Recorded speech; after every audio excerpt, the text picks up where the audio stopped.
Écoutez bien, bien. La clé, un homme qui vit avec Emouna, que tout ce que Hachem y fait, c'est pour le bien. C'est un homme qui est joyeux tout le temps. Et c'est un homme qui est riche tout le temps. Et il sort, c'est un homme qui sort de ce monde-là. Ça veut dire qu'il s'en fout de son salaire, il s'en fout de sa voiture, il s'en fout de trucs, il s'en fout que l'autre il lui a mal parlé, il s'en fout que l'autre il l'a mal regardé, que truc qu'il n'a pas eu la pizza comme il voulait, qu'il lui a pas mis l'œuf sur la pizza, que truc. Un homme qui vit avec la Emouna, que tout ce qu'Hachem il lui fait, j'ai pris des exemples ridicules. Mais Stav, je sais pas, c'est des trucs que j'ai vu là passer dernièrement, des trucs comme ça, moi je vois, tu vois, que même plus que ça, on va pousser. Même un homme qui est Loalénou, il a des maladies très graves. Même quelqu'un qui a des maladies très graves, même sur ses enfants, s'il arrive à vivre avec la Emouna, et il fait ce travail de Emouna, il sera plus heureux que tous les autres. Il sera plus heureux que tous les autres. Écoutez bien, la clé dans ce monde-là, c'est la Emouna. La seule chose dans ce monde-là qui protège un homme de tout malheur, c'est la Emouna. C'est la foi. Et la foi, il n'y a qu'une seule adresse, qu'une seule façon de l'obtenir. Il faut la demander à Hachem et pas la demander 20 secondes. Il faut passer du temps et la demander. Il faut tirer. Regardez. Quand un enfant, il veut quelque chose, hein?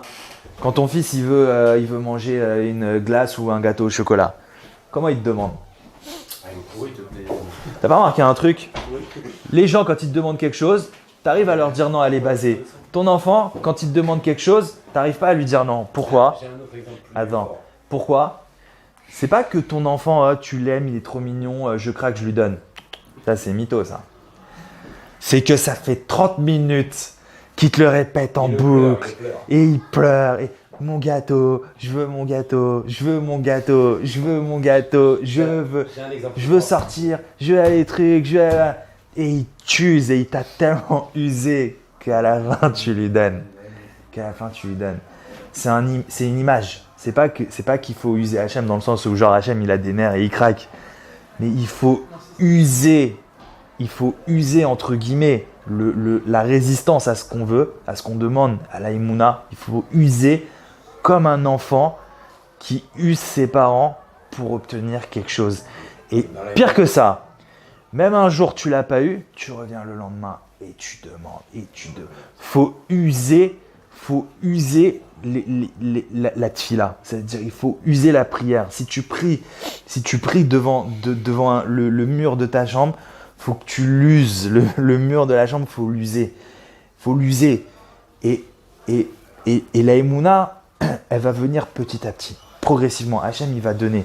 Avec la tfila, ça s'ouvre doucement. Doucement, ça s'ouvre. Rien qu'être persévérant, rien que continuer à mettre sa volonté, rien que se renforcer. Et il y a des gens autour de cette table qui se sont renforcés dans la Emouna et qui peuvent témoigner que petit à petit dans leur vie, ça s'est ouvert. Petit à petit dans leur vie, ça s'est ouvert.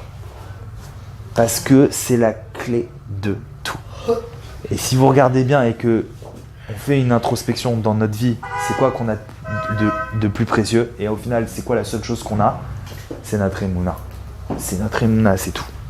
Tout ce qu'on a de précieux dans notre vie, c'est notre connexion avec Hachem. C'est notre Emouna.